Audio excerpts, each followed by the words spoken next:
ঠিক এই সময় মেয়েটা আসছে, কিচ্ছু টাকা পয়সা নেই হাতে, মেয়েটাকে যে কি খাওয়াবো কে জানে। আইডিয়া! আপনার লাগেনি তো?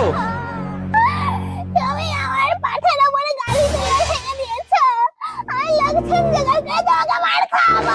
আরে আমি ইচ্ছা করে গাড়িতে আপনার ধাক্কা মারিনি। আপনার কত টাকা লাগবে বলুন, আপনি গিয়ে একটু ডাক্তার দেখিয়ে আনুন। আমি প্লিজ এক্ষুনি লোক জড়ো করবেন না।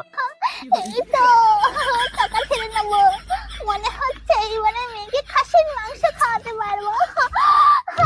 আমার মনে হচ্ছে সিরিয়াস ইনজারি হয়েছে, সিরিয়াস ইনজারি। আপনার ব্যাগে যত টাকা আছে আমাকে দিয়ে যান। আমি আর এই পাড়ায় জীবনে আসবো না।